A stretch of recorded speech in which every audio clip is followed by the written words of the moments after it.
وارن بافت، کودک کاری که ثروتمندترین مرد جهان شد.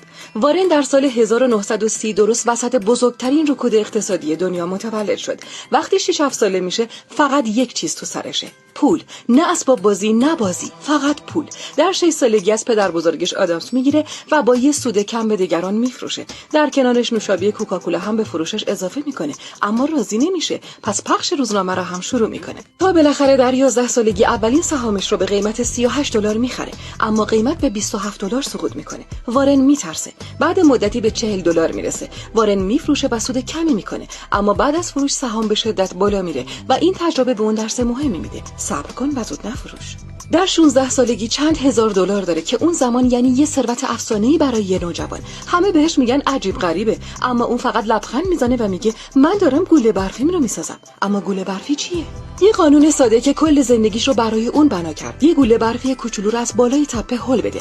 اول خیلی آروم میغلطه، اما اگه صبر کنی، مسیر درست رو بری و هیچ وقت نذاری ذوب بشه، یهو میبینی تبدیل شد به یه کوه عظیم برفی که هیچ چیز جلودارش نیست. وارن دقیقاً همین کارو میکرد. به دنبال شرکت‌هایی بود که واقعاً ارزش داشته باشن و بس صبر میکرد. سالها صبر میکرد و نتیجه این شد که اولین $1,000,000 رو قبل از 30 سالگی به دست آورد و شرکتش رو تأسیس کرد. اما مهمترین نکته زندگی بافت اینه که هیچ وقت حتی 1 سنت هم با کلاهبرداری یا دروغ به دست نیاورد. وارن در سال 1952 ازدواج کرد. اونها صاحب 3 فرزند شدن. بافت با وجود ثروت عظیمش فرزندانش رو در یک زندگی بسیار ساده و معمولی بزرگ کرد.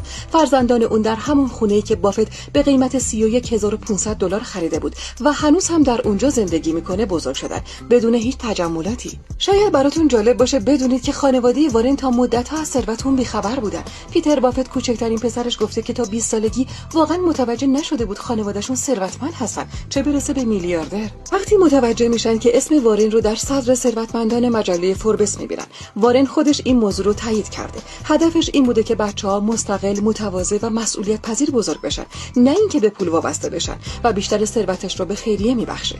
اما نظر این ثروتمند افسانه‌ای در مورد کریپتو چیه؟ وارن بافت یکی از سرسخت‌ترین منتقدان دنیای کریپتو و بیت کوین هست. اون میگه بیت کوین و کریپتو ارزش ذاتی ندارن، هیچ درآمدی تولید نمی‌کنن، برخلاف شرکت‌ها مزارع یا املاک که سود میدن. اون بیت کوین رو سم موش مینامه، چیزی خطرناک بدون پایه واقعی. یعنی اگه بیت کوین به $1,000,000 هم برسه، باز هم میگه نه ممنون. نظر شما در مورد نگرش این خالق ثروت چیه؟ آیا درست فکر می‌کنه یا نگاه سنتی و قدیمیه؟